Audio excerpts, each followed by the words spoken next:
Dalam nama Bapa, Putra, dan Roh Kudus. Amin. Allah Bapa di surga, puji syukur kami aturkan kepadamu ya Bapa, bahwa di segala kesulitan, penderitaan, bahkan penindasan, karena iman kami kepada Putramu Yesus, Engkau tetap mendampingi kami dan membuat kami tidak takut. Akan saat ketika akan datang saatnya Engkau tiba, kami tidak boleh takut. Ajari kami untuk berani bersandar hanya kepadamu saja. Demi Kristus Tuhan dan pengantara kami. Amin. Para saudaraku yang terkasih dalam Kristus, hari-hari biasa dalam minggu ini, yaitu hari terakhir dalam masa tahun liturgi gereja, kita disajikan oleh gereja bacaan-bacaan yang berkaitan dengan hari terakhir. Ya, meskipun kita tahu kapan hari terakhir itu, kita tidak pernah tahu. Sekali lagi, tidak pernah tahu. Bahkan dikatakan Yesus pun tidak tahu. Hanya Bapa yang tahu, itu rahasia Bapa. Ya. Nah, dalam perspektif itu, maka bacaan-bacaan memberikan suatu ajaran yang dari berbagai macam perspektif, dari berbagai macam angle gitu kan. Nah, angle hari ini adalah bahwa pada hari terakhir atau saat-saat itu kalian akan, atau kita semua akan mendapat penganiayaan karena Kristus. Ya, diperlakukan kejam, ditindas, ya, disungguh bahkan dibunuh, ya, karena iman akan Kristus Yesus. Nah, itu ada gejala-gejala tanda-tandanya. Jadi suasana dunia kacau balau sehingga nyawa pun kita harus berani dikorbankan. Nah, bagaimana caranya? Yesus mengatakan bertahan. Barang siapa bertahan sampai akhir, dia akan mendapat kehidupan kekal, kehidupan abadi. Nah, bagaimana, apa arti bertahan itu? Arti bertahan itu ada dua sisi yang bisa kita renungkan. Sisi pertama adalah bahwa kita tahu bahwa seperti dalam bacaan pertama hari ini, yaitu menyanyikan nyanyian Musa, ya, hamba Allah dan nyanyian anak domba. Jadi bagian pertama adalah bagian di mana kita tahu bahwa nyanyian Musa, nyanyian anak domba Allah, itu nyanyian di mana mereka orang Israel memuji Tuhan karena membebaskan orang Israel dari perbudakan di Mesir. Sesuatu yang hampir tidak mungkin. Musa membawa orang-orang Yahudi keluar dari perbudakan di Mesir. Hampir tidak mungkin. Berkali-kali Firaun berjanji bahwa dia akan membebaskan orang Israel keluar dari Mesir. Tapi akhirnya dengan paksa, Musa memaksa orang Israel keluar dari Mesir.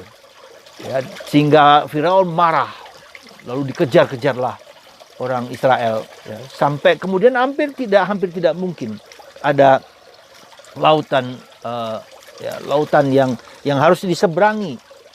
Lalu apa yang terjadi? Kita hampir tidak mungkin, dan mereka hampir terkejar oleh tentara Firaun. Tetapi di situ kita lihat bahwa Tuhan melalui Musa dengan pedangnya lalu membelah lautan itu menjadi dua, sehingga orang Israel bisa melewati, ya, lautan yang kering itu di bagian tengah, ya, kering, sehingga mereka bisa lewat ke dalam perjalanan pelarian dari Mesir. Saudara, kita akan menghadapi badai-badai seperti itu, menghadapi kesulitan-kesulitan seperti itu, bahkan hampir tidak mungkin kita. Tapi percayalah, Tuhan akan datang, akan membebaskan, akan menyelamatkan, akan mengangkat kita. Maka kita harus sadar absoluteness of God, kemutlakan Allah. Maka menyanyikan kidung Musa hamba Allah dan nyanyian anak domba. Jadi di situ dikatakan bahwa, saya bacakan sebentar.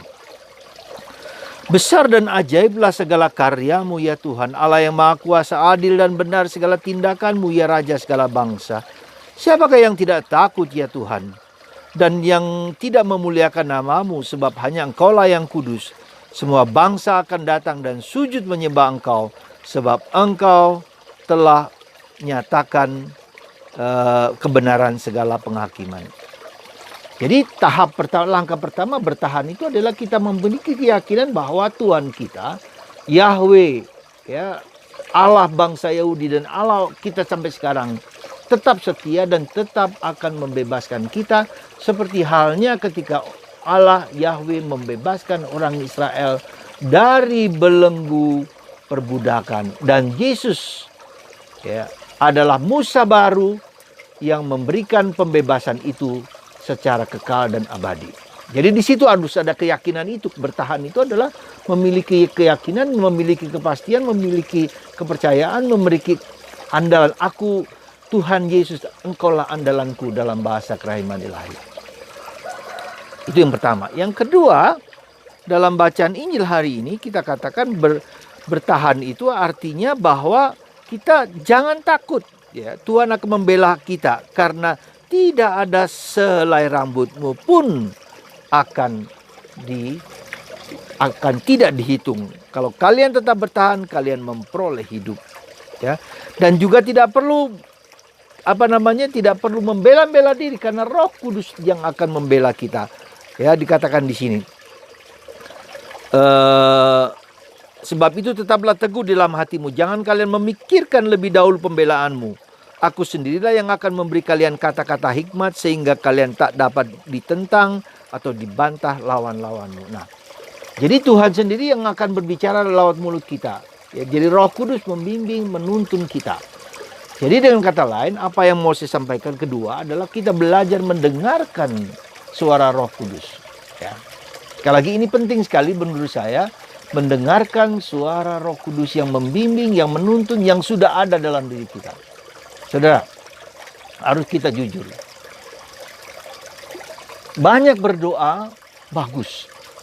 Ya, banyak doa kerahiman ilahi, doa rosario, doa A, doa B, dan doa C, apa saja itu bagus. Tapi jangan lupa ada satu hal yang prinsipil dalam doa.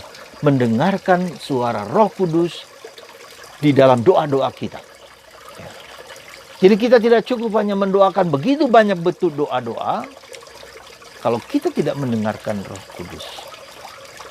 Kita bisa memaksakan doa-doa, rumusan doa, formula doa itu begitu banyak, kalau kita tidak mendengarkan Roh Kudus.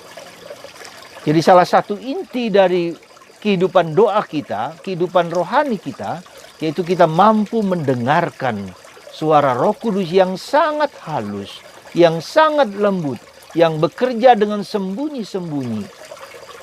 Ya. Tidak dengan gegap gempita. Ya.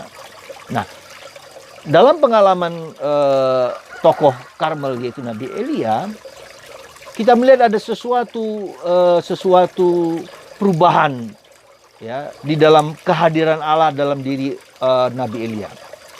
Kita tahu Tuhan menampakkan diri pertama kali dalam angin badai, gunung meletus, api besar, gempa bumi, gejala alam yang begitu besar, dan itu menandakan kehadiran Tuhan. Nah, kita juga bisa begitu. Kita mengalami Tuhan yang begitu besar dalam mujizat, dalam kehebatan, dalam apapun juga dan segala macam. Jangan lupa, pada akhirnya Tuhan datang hadir justru di dalam angin sepoi-sepoi basah, angin lembut. Ya. Disitulah kehadiran Tuhan nyata. Jadi Tuhan mengubah, ya, katakanlah cara dia berkomunikasi dengan kita. Tidak lagi dengan gegap gempita, dengan hebat, dengan luar biasa, tapi dengan kesunyian batin yang dalam. Nah, itulah yang harus kita latih sejak sekarang gitu, saudaraku yang terkasih. Maka mengapa kita perlu latihan hening, latihan diam, latihan sunyi 15 menit setiap hari sebelum kita tidur, supaya mendengarkan gerakan dinamika batin itu. Sehingga pada waktunya kita mendengarkan, Tuhan menguatkan kita, meneguhkan kita untuk tetap bertahan. Karena ya, tantangan, hinaan, godaan, segala macam itu justru datang ketika kita berada dalam situasi yang tidak mudah, berat. Ya, untuk tetap bertahan itu bukan sesuatu yang gampang. Ya, untuk tetap setia kepada iman kita di saat-saat kritis itu. Karena kita bisa mengalami penderitaan sakit badani, dipukul, dihina, diejek, diperlakukan sehingga kita tidak bisa, tidak tahan, sehingga ya sudahlah, dan harus menyangkal Yesus. Ya. Jadi sekali lagi bertahan itu berarti juga artinya bertahan adalah bahwa kita mengalami katakanlah Tuhan yang membimbing, menuntun absoluteness of God. Tuhan setia, tidak akan meninggalkan, abandon us. Dan yang secara konkret Tuhan hadir dalam diri kita lewat Roh Kudus, membimbing, menuntun kita. Maka kita perlu mendengarkan Dia, ketika mendengarkan suaranya, sehingga ketika ada peristiwa di luar kita, batin kita tetap yakin, percaya pada Yesus. Maka saudaraku terkasih, semoga di saat-saat seperti ini, dalam situasi seperti ini, dalam keadaan apapun yang kita lihat ini, ya, kita tetap mendengarkan suara Roh Kudus, suara Tuhan. Jadi jangan hanya, sekali lagi saudaraku, faktor eksternal kita perhatikan. Itu penting, bukan tidak boleh, itu penting dan perlu. Tapi faktor internal jauh lebih penting. Karena apa, saudara? Karena pertobatan manusia, perubahan manusia akan lebih kuat ketika berasal dari dalam batin kita. Perjumpaan dengan Yesus secara batiniah itu jauh lebih kuat daripada peristiwa-peristiwa mukjizat-mukjizat di luar kita. Kita lihat para rasul, ya. Apakah mereka mampu menginternalisasi khotbah Yesus, kata-kata Yesus, peristiwa keajaiban yang dilakukan Yesus? Belum tentu, gitu. Bahkan satu orang pun mengkhianati Yesus, tapi justru terjadi suatu formasi dalam batin para rasul itu. Ketika mereka menghadapi Pentakosta, itulah, ya, ajaran Yesus itu menjadi mendalam dalam hidup kita. Maka unsur penting di dalam kehidupan rohani kita, mohon Roh Kudus. Datanglah Roh Kudus, datanglah Roh Kudus. Maka saya anjurkan kepada Anda, ketika Anda melakukan kegiatan doa apapun, ketika Anda melakukan kegiatan-kegiatan sehari apapun, seberat apapun, ucapkan daraskan, datanglah Roh Kudus, datanglah Roh Kudus, datanglah Roh Kudus. Dalam hati Anda. Ya, kalau Anda sempat 100 kali, latihan 100 kali. Itu latihan itu supaya kita nanti roh dalam diri kita yang berdoa untuk kita. Ya. Nanti lama-kelamaan kita sendiri tanpa kita sadari kita berdoa, datanglah Roh Kudus. Maka saudaraku, semoga kita mempersiapkan bukan hanya sisi luar tapi sisi batin. Tuhan memberkati Anda dan Anda dipenuhi dengan Roh Kudus. Tetap setia kepada Yesus. Dalam nama Bapa dan Putra dan Roh Kudus. Amin.